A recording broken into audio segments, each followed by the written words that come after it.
Hello, everyone, and welcome to not another... What's it called again? What's it called?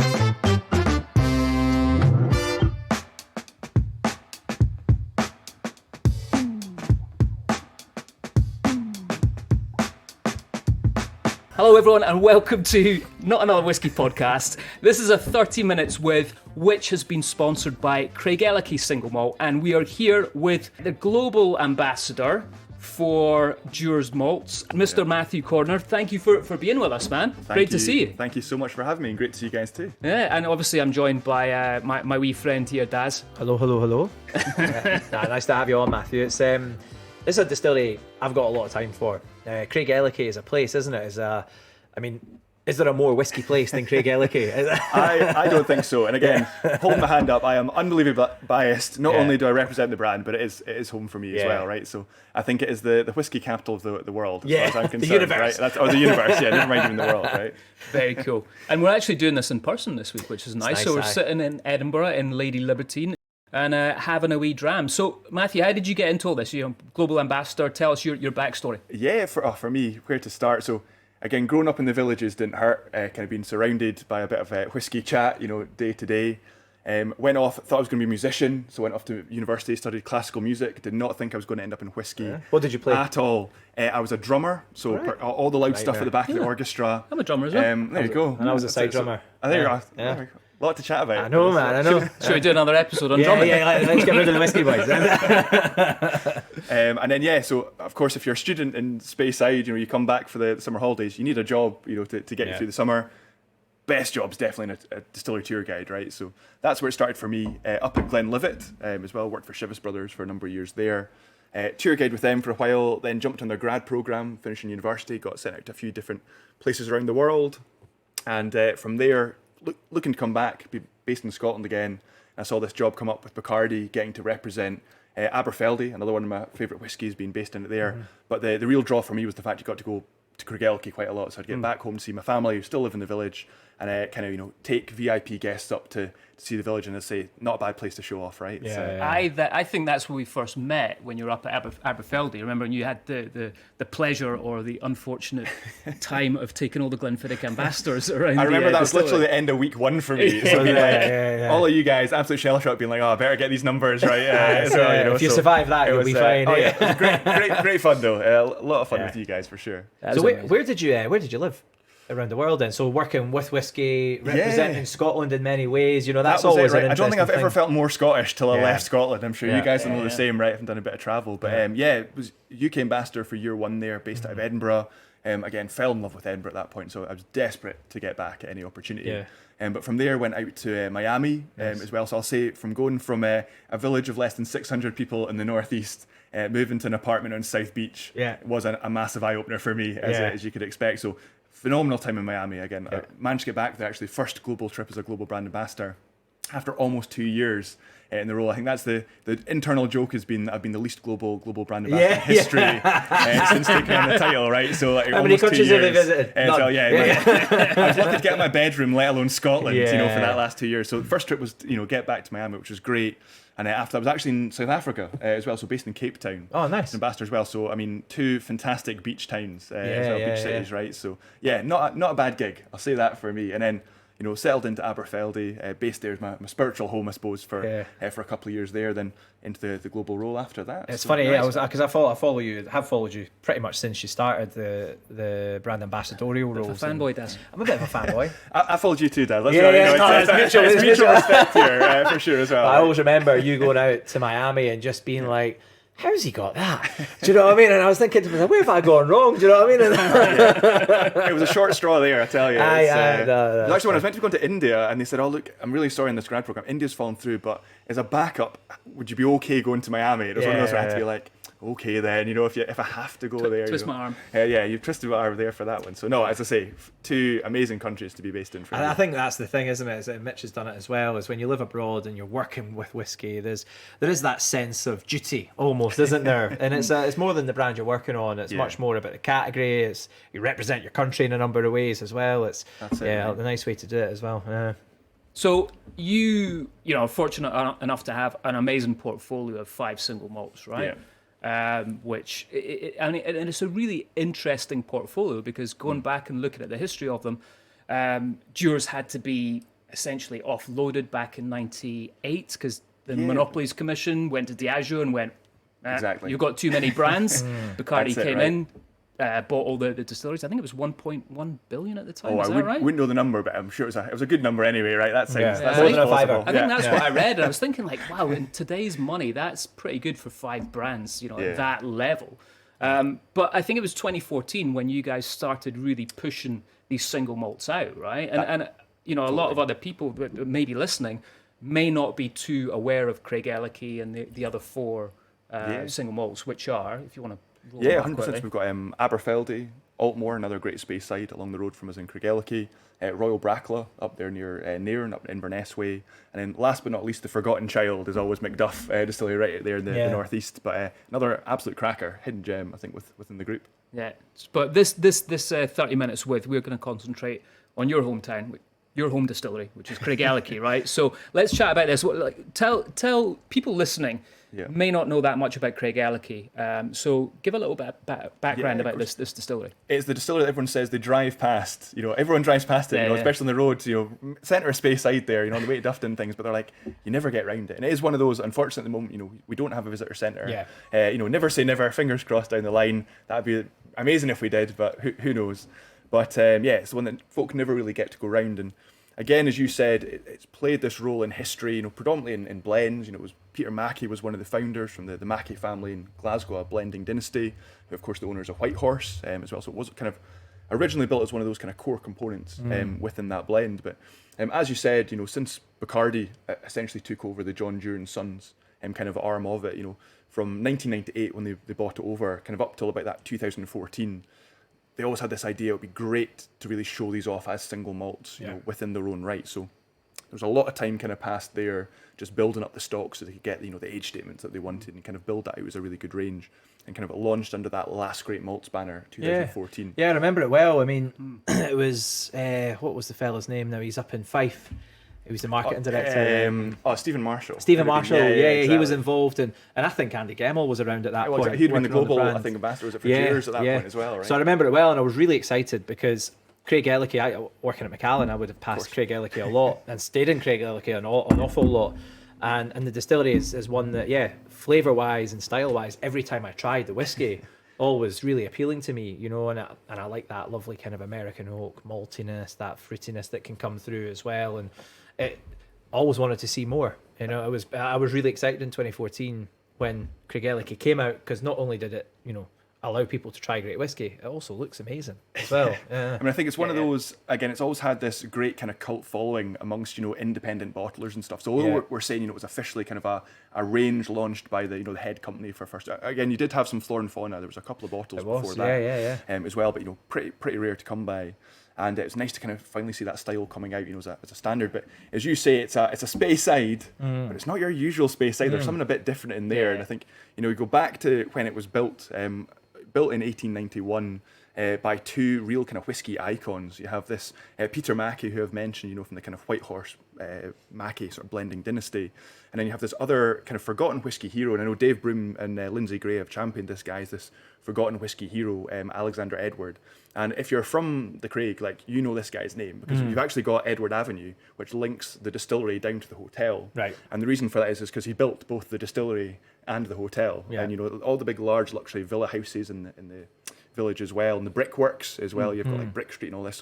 So much of the village was really built up because of this guy. But I mean, you ask people who's Alexander Edward, they wouldn't have a clue. But first distillery he would build was Craigellachie. He'd then inherit Benrinnes off his father, like a couple of years after that when he passed away. He'd build Altmore, again another one for us, in 1897. Within the same year, would take out the lease on Oban Distillery. A couple of years later, would move through to Forest. He'd build Dallas Moor, eventually known as Dallas Dew, and then Ben Romick as well. So huge amount of really important distilleries under this guy's name, but just this guy, it seemed the deed itself was enough. It wasn't about getting his name in the newspapers like a lot of his blending friends. Just this really kind of calm, quiet guy behind the scenes. The yin to the yang, if you like, of Peter Mackey, right? Because he was not a quiet man. He was known as Restless Peter, right. Amongst his pals. Always had an idea on the go, whether it was Kerrigan Moss Farms, which was like a medicinal moss kind of on the west coast of Scotland, or he wrote books on gamekeeping, shooting, fishing. Right, he had a tweed mill, all these just weird and wonderful ideas alongside the whiskey making side. And I think it was the writer, Sir Robert Bruce Lockhart, famously coined him as like 1/3 genius, 1/3 eccentric, 1/3 a megalomaniac. Right? It's just this really interesting character. I know a guy like that. You could be describing this. So, two really interesting founders, right? Kind of there. And I guess what they did, I think one of the best accounts that we have from the early days was we date it as 1893 because it talks about the hotel just having been built in the village, which was thereabouts. So, a couple of years after the distillery was built, and you have this guy, Alfred Bernard, who I know you guys are familiar with, traveling around the distilleries of the United Kingdom, kind of writing down his thoughts. He, having visited Craigellachie, said, the style, it's reminiscent of the old Speyside style. And think about that. This is a guy in 1893 saying, here, this is like an old Speyside style, right? So I think that's the really interesting point for me. And what did he mean by this old style? And he talks about flavour notes. I know we've got a glass here in front of us. And this is we'll come on to talk about what this one is in a minute. But one of the first things I think when you pick up a Craigellachie on the nose there is you've got this lovely kind of tropical fruity note coming through, right? And I was getting pineapple. Oh. Mitch, this was not scripted, by the way. This was literally the words he's chosen. Like, I did not take prompt that him. little list off, mate. Didn't prompt him at all there. Just so anyone listening. Matthew's currently slipping me £20 under the table. 100%. But I couldn't have prompted that any better. Is Alfred Bernard talked about pineapple. Literally, he wrote down the word pineapple and talking about these lovely tropical notes that come through.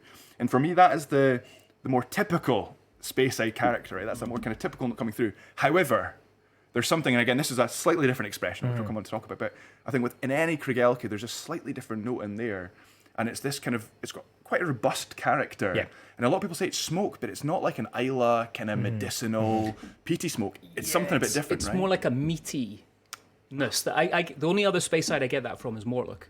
Yeah, exactly. But it's definitely that meaty kind of sulphuriness that I get coming through, which some people love. Yeah, and some people seek that out in single malts, right? It's a Marmite a little bit, right? I think you're either going to absolutely love this, or you're going to be like, it's not for me. And I think that's okay as well. But as you say, and again, Mortlock, I think it's another great example of this.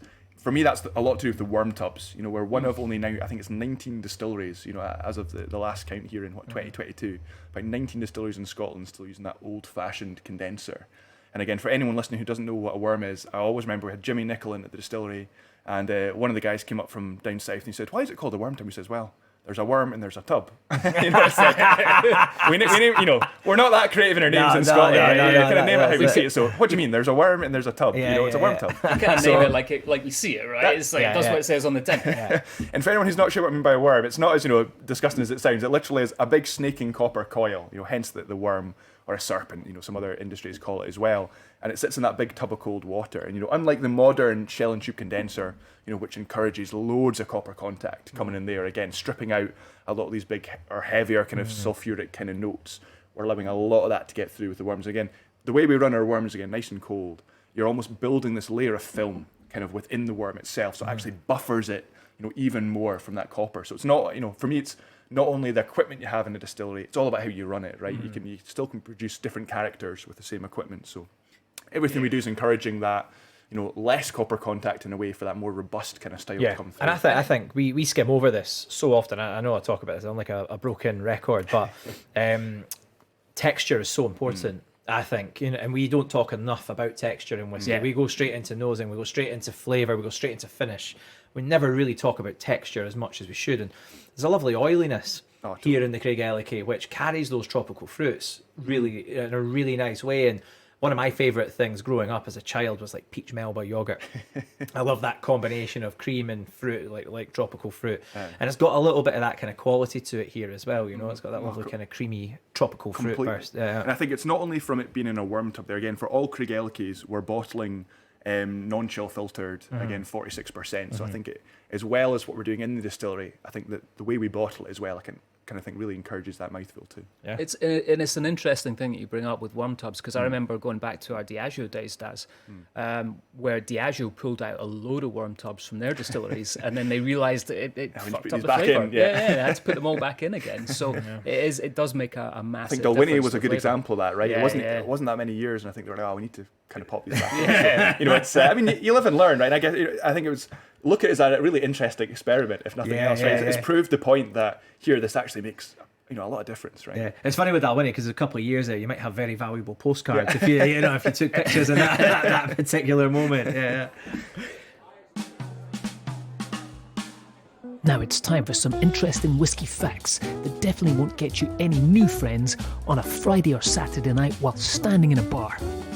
Might work on a Monday or Tuesday though. So, Matthew, give us some interesting facts about Craigellachie that's not going to get you any friends. Well, for me, I think it's not only Craigellachie, but you'll see we have those lovely big roller windows right at the distillery, and a lot of people say, what are those for? And everyone's, again, I know you guys know the answer to this, so but, other folk at home will say, what are those big roller windows for? And the ones that always come up are, it'll be for something to do with the heat in that building, something to do with the distillation. I'm not saying that's not a factor. For the boys working in that rare Scottish, warm day, must be nice getting a little bit of a breeze in coming through. But it's actually, again, think of what we're most known for as Scots, right? We're tight with our money, aren't we? So it's when you have to replace a still. It's the fact you can roll the side of the building up. So again, less time with a coppersmith on site, right? You can get a big crane in, crane them out and through, and then that's you're still away and replaced. So that is why you have big roller windows on your side of your still. So next time you drive past the front of the Craig, you'll know, that's cheap why. air conditioning in Scotland. Yeah. I mean, they're a beautiful feature.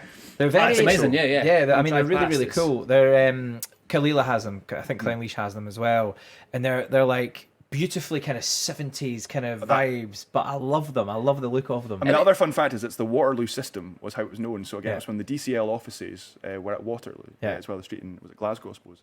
It would have been, and it was the same architect signed off basically the same expansion for pretty much all the distilleries, right? So you can tell if it was that expansion in that late 60s, early 70s. Well, it's like Doig, right? Style, It's like Doig with the pagoda roofs. These are really striking. I love them. I think they're really brilliant. And it's the thing, I do drive past Craigellachie, and I always look into the still house. I take pictures every time I go past, and I've yet to take a good one, but I'm going to try again soon. You mentioned, I think, another good general whiskey fun fact again. We have our Doig ventilator, as it's officially known, as well. I always think that's one. If you really want to make it look like you know what you're talking about next time you're going around a distillery on tour, don't just say pagoda. Say, that's a very nice Doig ventilator. You're getting that under the dram, under the counter dram at the end there. So Craigellachie's got a Waterloo system. It's got a Doig ventilator. There's two facts. There we go. So Matthew, let's get on to the expressions of Craigellachie. We've got 13, 17, 23 as well. So again, where we do things our own way. I think that's the thing to first of all say about Craigellachie. We've never just done things because everybody else did them. We always went, this is what's right for us. We're a bit stubborn. We like our own thing. So again, any mathematicians amongst you there might notice there's actually a nice pattern. Oh, is that right? I didn't quite pick up on that. Either did I. I was never, I got my way through maths at school. It was a struggle. It's because we're not very good at maths. That's it. But prime numbers. That's actually, they're all prime numbers there as well. 19, which we did used to have as a travel retail exclusive in the first launch, but it just happened to work out as prime numbers. But originally, from speaking to Stephanie, who's our malt master for Craigellachie, and in fact the entire range we have under the John Deere and Sons arm, she said it was just that sweet spot for Craigellachie at 13. 12, that's good, but 13, it was just that little bit, that distillery character. And again, we talked about earlier for Craigellachie, sulphur is this thing that we try to get in from the whole way through the process. And again, everybody else really looks to lose sulphur. But with Craigellachie, we're just trying to keep that. I mean, we've got huge, big based or stills. Again, lovely. They're squat, but they're massive, if that kind of makes sense. It's a big base and quite a short kind of neck on them. So everything we do kind of encourages those kind of big sulphur notes to come through, hence with the worm tubs as well. So Craigellachie new make spirit, what comes out the end of our stills, you have an abundance of these kind of sulphury notes in there.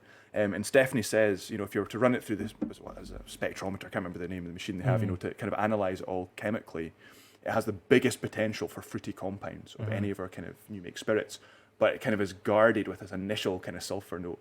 And she says that's kind of what happens as you start to age Craigellachie. It's about this coming into this beautiful balance with this kind of sort of dissipation. Is that a word? Dissipation? I don't know, man. I think you just made something up. Right? Sounds good. I like it. You've already dropped mass spectrometry and dissipation in. The vocabulary has improved immensely with you on the show. Matthew's just won the vocabulary awards for being on the podcast. Distillation bingo.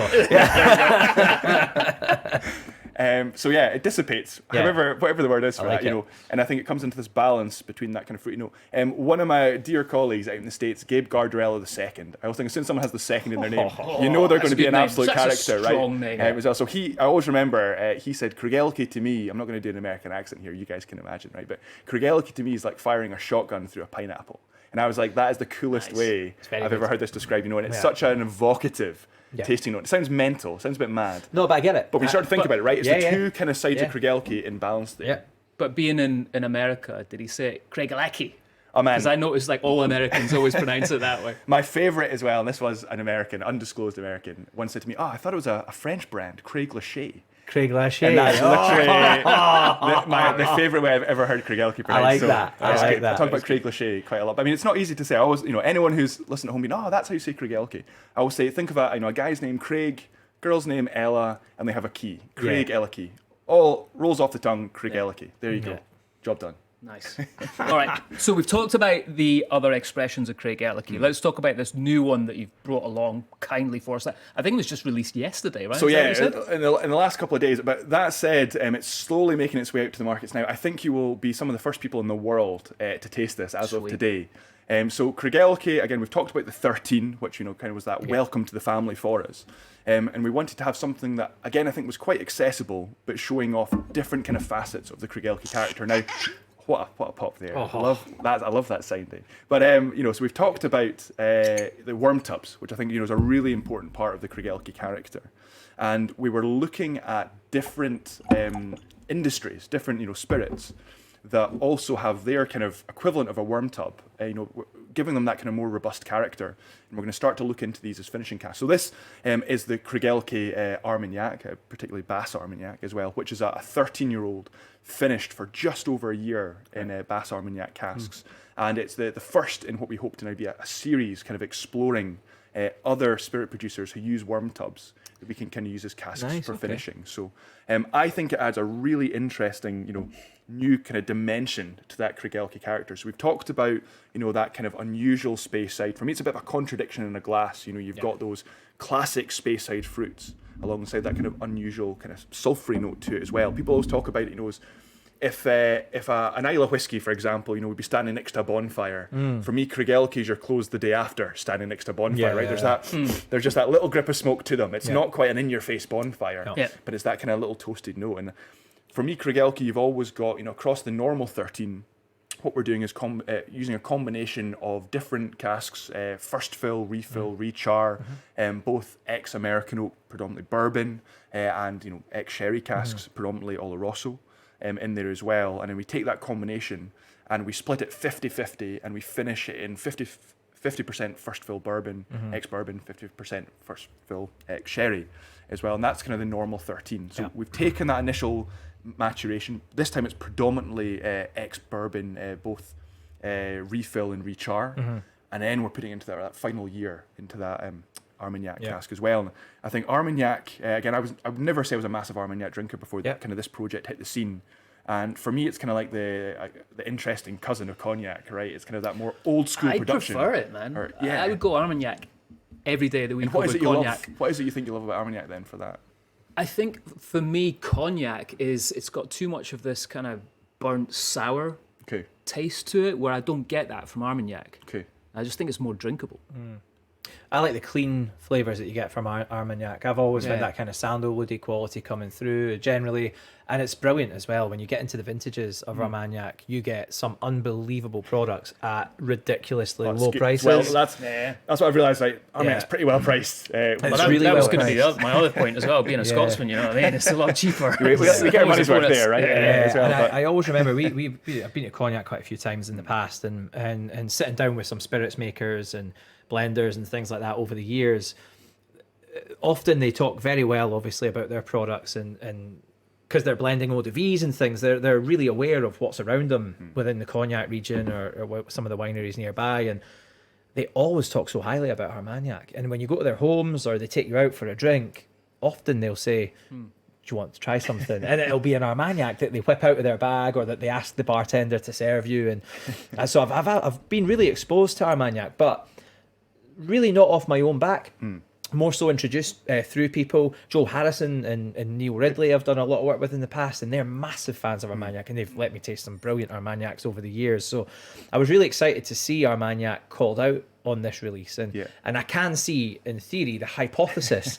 I can see how it would work. So I'm pleasant. I'm not surprised. I'm delighted, actually. I mean, I've loved it. You can't see Daz's face, but it lit up when he was talking about Armagnac. Yeah. That's what Armagnac does. A bit like Craigellachie, I think, and it's quite nerdy, right? People can get quite into the production, and I think that's, from doing the research into Armagnac, I've not been lucky enough to get it myself. It's definitely in the list of places to go. There's no big Armagnac producers, right? It's quite a sort of small production. A lot of it, was kind of farm style production. You have that still, it's like a travelling still that kind of goes round, right? It's a really interesting thing. Again, they call it's a serpentine pipe, right? Bit nicer sounding than the Scots one. Let's be honest there. The old worm tub, right? Everything in French sounds good. It automatically sounds great, right? And again, for us, we're looking particularly Bass Armagnac. So again, that's I think it's the biggest area, I suppose, of the kind of three, within Armagnac. But I think it's the most kind of highly regarded. Again, most of the highest quality Armagnacs, they say, kind of come from that area. And you were saying about sandalwood, wasn't it there? And I think that's, for me, the lovely thing you get with Armagnacs is these really kind of earthy. It's kind of really interesting, kind of grindy notes. And we're tasting the 13 Armagnac here as well, and I think it's added some of that kind of earthy, interesting, grindy notes in there. But it's kind of rounded some of those, the big kind of robust shoulders. I think that Craigellachie 13 normally has. It's kind of softened and rounded that a little bit for me as well. But we normally talk about kind of those fruity notes. For me, it's baked apples, right? You've got those kind of baked notes coming through. Yeah. There's normally a really nice sort of cereal note I think you find coming through in Craigellachie. Yeah. And I think with this, it's cereal, but again, it's kind of softened. It's caramel kind of shortcake. You've got that kind of really interesting kind of cakey cereal note, but these really rich notes alongside. I don't know, are you guys getting anything more coming through? The thing that stands out in this whiskey particularly, and I don't know if it's the same for the other Craigellachies, we're only trying the Armagnac 13 here, but there's a wonderful savoury finish, right? And it, for me, it's very umami. It's almost Marmite-y. It's like ultra savoury, and I love it. And it's that, I guess it's that combination of wood and sulphur right at the end, and it's the kind of finale, I suppose. Those crisps? I actually don't like the crisps, but my little man loves them. They're not Marmite. What are they called? They're sticks. Okay. Oh, Twiglets. Twiglets. Yeah. They're like Twiglets. Yeah. My kids love the Twiglets, right? I guess it's because they're like mad salty. But that's what I'm getting on the finish here. Umami, 100% of the Twiglet kind of umami. And it's really pleasant. And it's not quite smoke. And I can see where you're going with that little hint of smoke that might be there. And I'm not seeing it like that. I'm seeing it much more like a very deep, long-lasting savoury finish is what I'm getting, and I really like it. Yeah. I think that's the great thing, and what keeps bringing me back to Craigellachie again. A lot of people, the first time they try it, are like, okay, I get there's a space side, definitely a space side, and there's a lot of good fruits, but what is that note? And that, I think that's the interesting thing when you first have that Craigellachie, regardless of, again, I think that's found across the whole range. So for whatever Craigellachie you try, it's like, what is that note? And it is that kind of umami.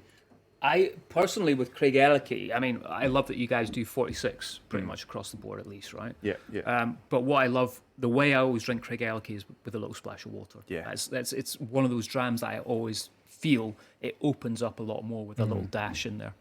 Don't know about you guys, but that's my jam on it. Water on the table here. I'm definitely going to add just a little splash there. I did it already. Doesn't go wrong. Yeah, I've done it already.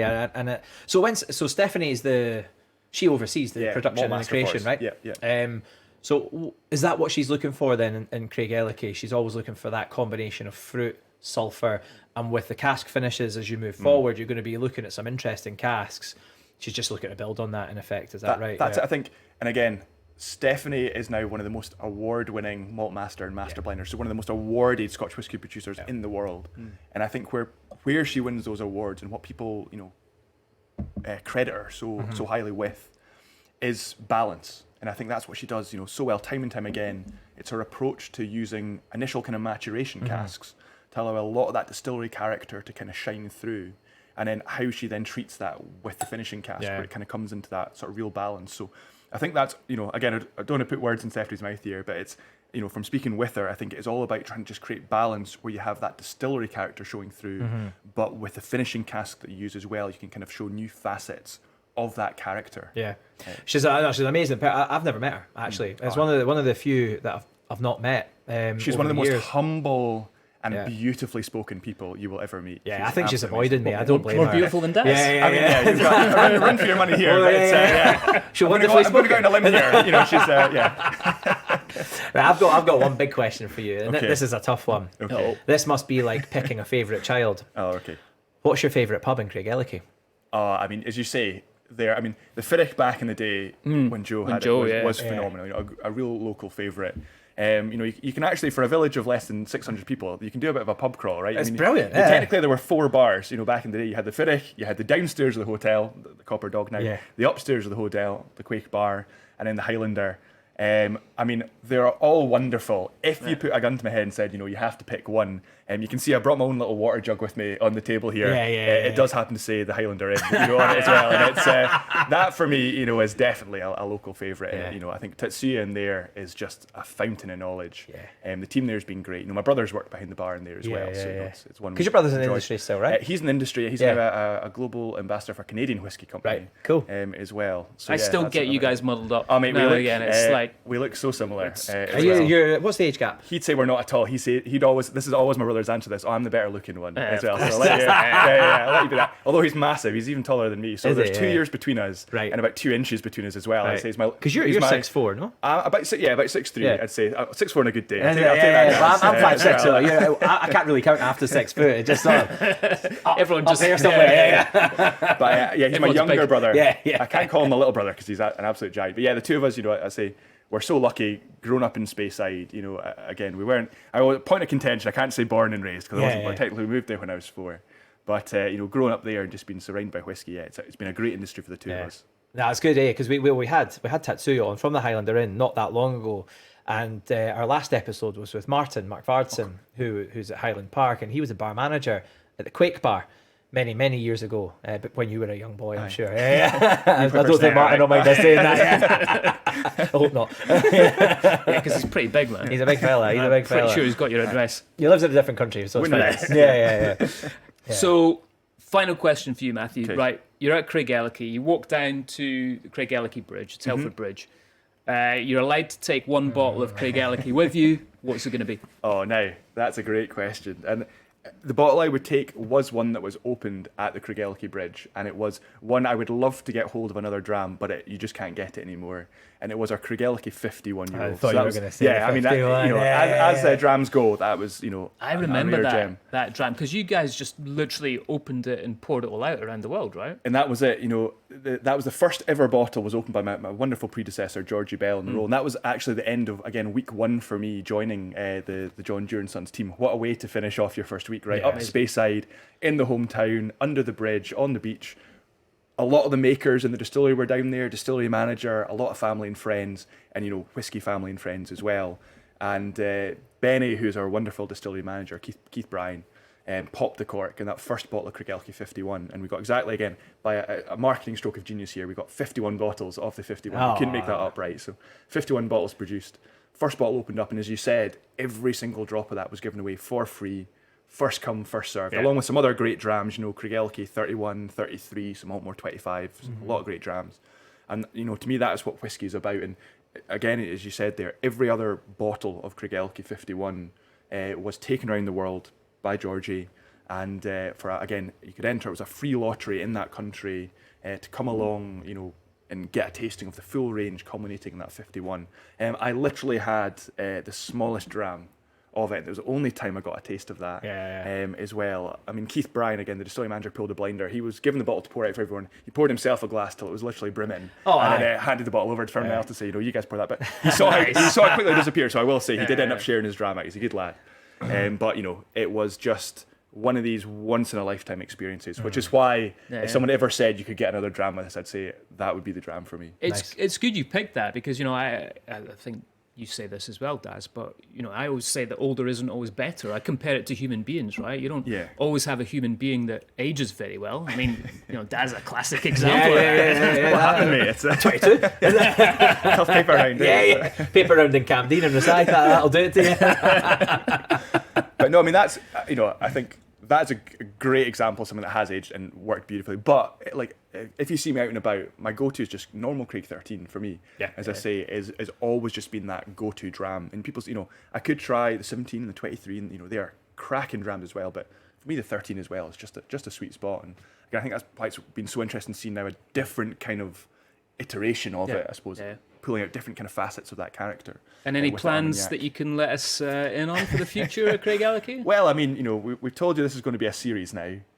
So start thinking about where else you might find worm cubs. That's all I'll say. So it's going to be a series within the 13-year-olds Within range? the 13-year-old is what we're looking at the moment. Again, for now, I like that. Cool. I like that. Yeah, something you can follow. Yeah. And are they limited or are they? Hopefully this will become more of a kind of standard release. It's not we do what we call exceptional cask, where you have some kind of small batches and kind of one-off casks. But the plan is to make this a bit more of a kind of standard. Brilliant. And again, the price point you're talking for, it's just a few pounds more. Yeah. Than the kind of standard 13, right? It would be interesting as well because you guys have already gone there with mezcal and Dewars, and you've been pushing the boat out with casks, right? So. I mean, we have you name it, we've got it. Probably maturing, at the moment. Looking at all these different casks, since those rules kind of changed a little about what classified as in a traditional cask use and all this sort of stuff. Yeah, because I mean, flavour-wise as well, right? I mean, when you think about tropical fruit flavours, or which is obviously a big part, even heavier flavours, more earthy flavours.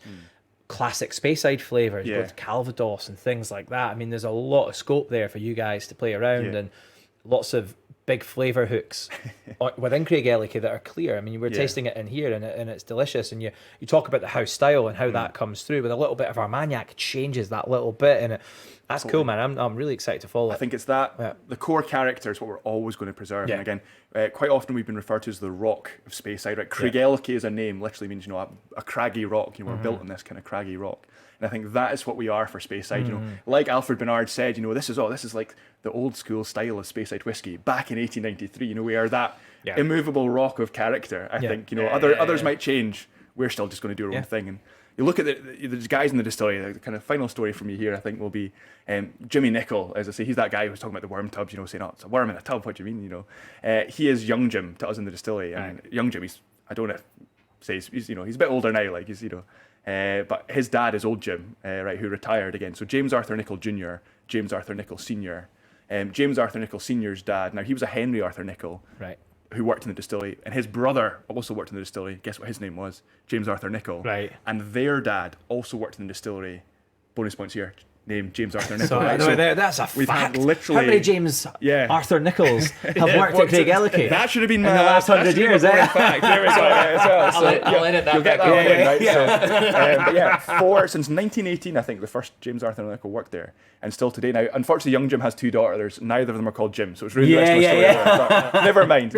But I think, and that's just one example of several families that have worked at Craigellachie. So we're so lucky that we've retained this, workforce from generation to generation that we have. I think, which makes us just one of those great old school Speyside styles. Amazing.